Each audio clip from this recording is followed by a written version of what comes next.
No sane first world nation opens its borders to the world, promising the poorest people on the planet that they can have endless free taxpayer funded services if they show up and break your laws. That's not just stupid, it's suicidal.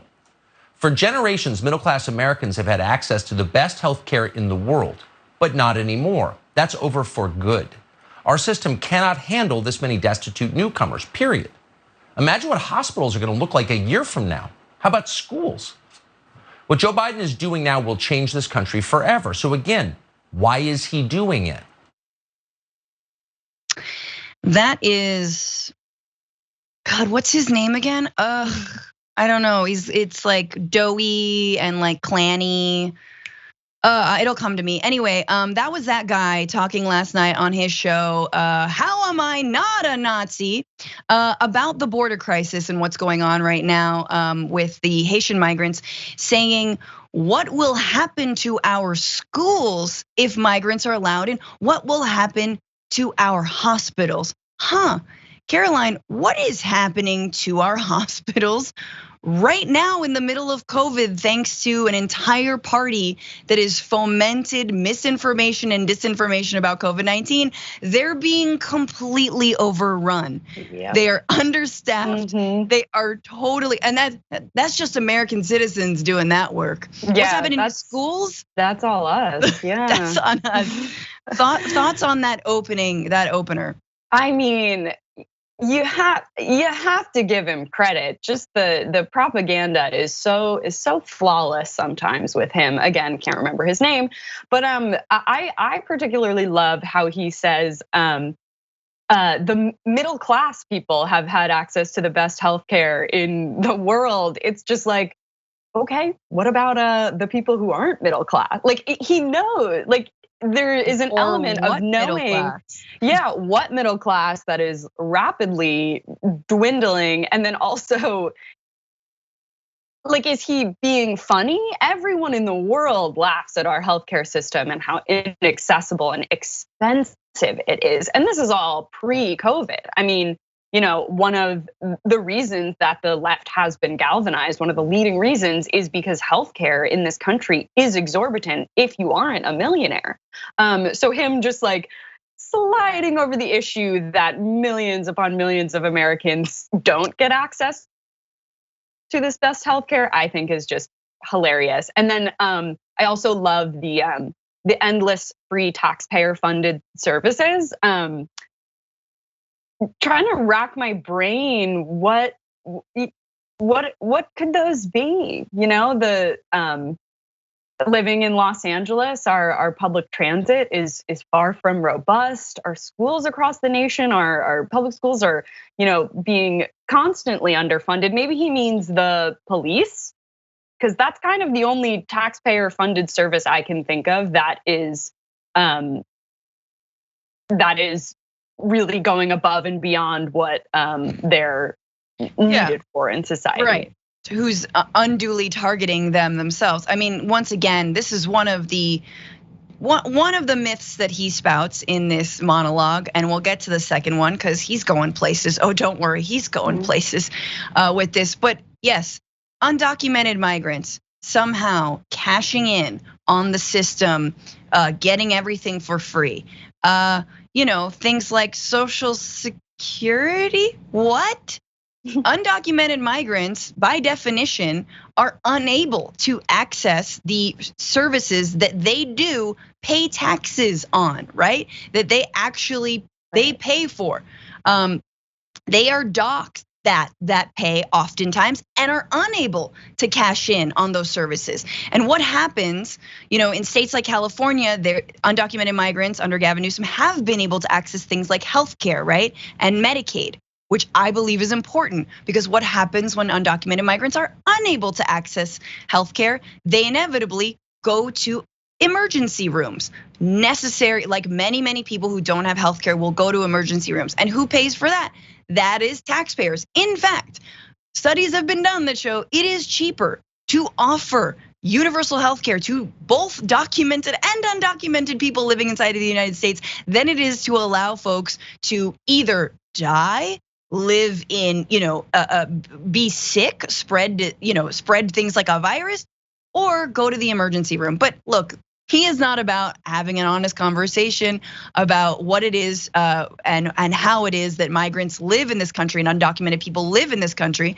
That obviously is not the goal. The goal of this entire monologue is to get to the great replacement theory, right? The white nationalist idea that somehow Democrats are quote unquote importing voters in order to replace white people. That's it, that people of color are being imported to replace white people. And here's how he gets there. First, he starts by going to a Biden quote from the year 2015 that is just honestly talking about the changing demographics and the fact that many, many people are coming and seeking refuge and a new life inside the United States. Take a look. An unrelenting stream of immigration, non-stop. Folks like me who were Caucasian of European descent, for the first time in 2017, will be in an absolute minority in the United States of America. Absolute minority. Fewer than 50% of the people in America from then and on will be white European stock. That's not a bad thing. That's a source of our strength. An unrelenting stream of immigration. But why? Well, Joe Biden just said it, to change the racial mix of the country. That's the reason, to reduce the political power of people whose ancestors lived here and dramatically increase the proportion of Americans newly arrived from the third world. And then Biden went further. He said that non-white DNA is the quote source of our strength. Imagine saying that. This is the language of eugenics. It's horrifying. But there's a reason Biden said it. In political terms, this policy is called the Great Replacement, the replacement of legacy Americans with more obedient people from faraway countries. They brag about it all the time, but if you dare to say it's happening, they will scream at you with maximum hysteria. And here you have Joe Biden confirming his motive on tape with a smile on his face. No one who talks like this should ever be the president of the United States. Okay, there is a lot to unpack in that just full fash clip. Every clip of Tucker Carlson, oops, I said his name, is fashy, but like this one goes all the way. This one is some 8chan, Telegram message board type conversation, which is openly saying that, non-white DNA, things like this, the Great Replacement Theory and all that. And that Democrats are doing this. So there's a couple of things. First, let's take the Biden quote that he actually uses as his evidence that, somehow Biden is advocating the Great Replacement Theory because he wants to replace people of European descent, as if those are original Americans at all, with people of non-European descent, of non-white DNA.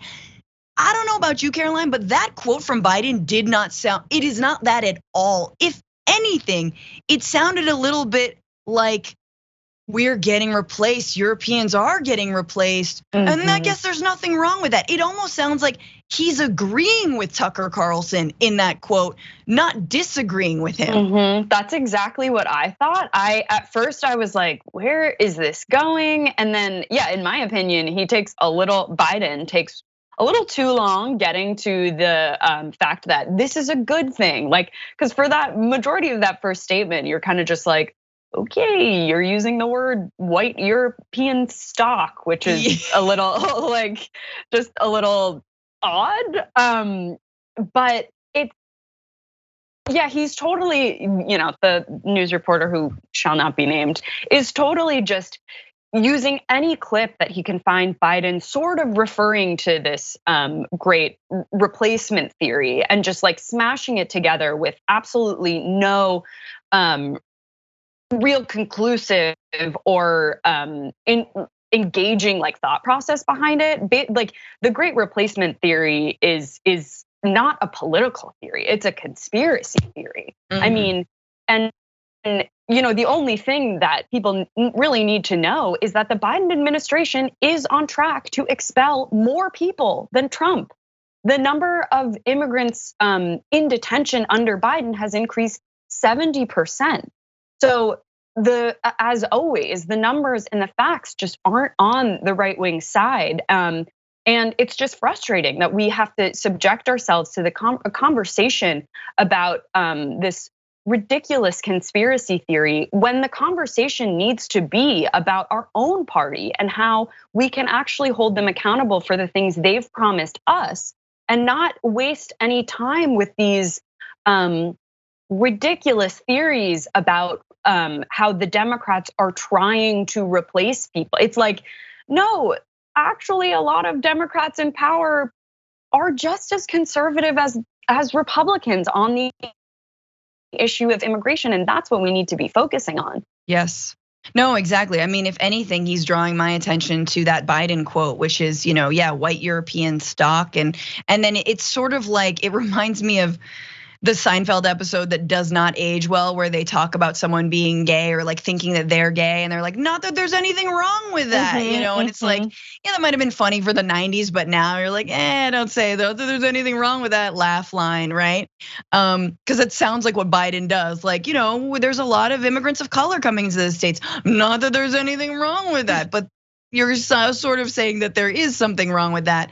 I mean, and Biden is honestly stating facts. And so this is the thing with Tucker, is basically taking Biden stating facts. Yes, there are non-white immigrants coming to the United States, and saying, see, he wants non-white immigrants coming to the United States. And Biden saving is, behind by saying, which is a source of our strength, which is performative for sure, but like is definitely something that the United States in principle says it is founded on, right? Says whether you call it, like the melting pot, the fruit salad or whatever salad, Waldorf, I don't know what we're working with right now. Like yes, diversity is our strength, but of course in Trumpian times that is no longer the case. And here you have Tucker, and the best part about Tucker doing all this is that he's like, but as soon as you say it, they get so mad, everyone gets mad. And again, the politics of just creating liberal outrage is like what they're in it for. It's what Tucker and what he wants his audience to be in it for. He doesn't necessarily want you to believe in the Great Replacement theory, but he wants you to believe in it because it makes liberals mad, right? Not because you believe it, but you kind of do believe it, but maybe you are a Nazi, and like maybe you went to one meeting, and like maybe you're on like a group chat that shares Holocaust memes, but also it makes liberals cry. The grooming is insane. Like I'm just like, how many advertisers, like who is left? Do we like I don't know, is Dutch Glow still advertising on? It's a very nice, you can polish your wooden ducks with Dutch Glow. Anyway, who is left advertising for Fox? That's such a shame. Why would Dutch Glow do that? Dutch Glow has principles. Yeah. You know what I'm saying? Like Dutch Glow stands for something. Yeah. Oh my gosh. No, it really is troubling. And I mean, yeah, going back to his point about, it's just interesting to think about who Tucker's audience is, because I think we all know that he has a huge audience. And I think him sort of earlier in the clip saying that quote about, middle-class Americans, that really speaks to who his audience is. And as we know, with the wealth gap dividing, those middle-class Americans are either, a majority of them are getting poorer, some of them are getting richer. And you just have to fear that if he is, siloing his audience so much, because for a couple of years now, it's been that like, just general conservative Republicans probably wouldn't agree to any of this. But if he is totally like narrowing his audience and even expanding, but just going full mask off with these comments, it kind of begs the question of like, why do people even need to go into like 8chan or 4chan or all of these things? Then I know we're talking about a little bit later, but like, it kind of defeats the purpose for those secret outlets. Now it's just out there. It's on TV night after night, and there's something so addicting about it, clearly.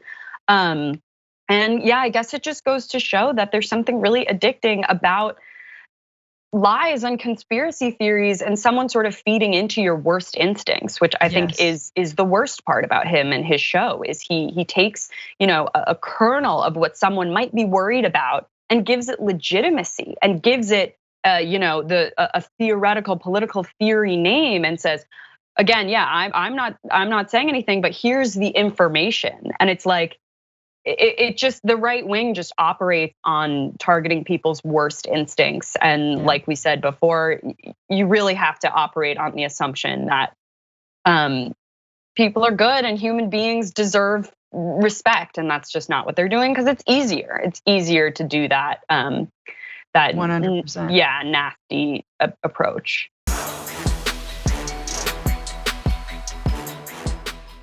For more political news breakdowns, interviews, stories of activism, and me trying my hardest to care about the occasional big celebrity news story, subscribe to our YouTube channel at youtube.com/thedamagereport. And you can ring the bell wherever it is so you don't miss anything.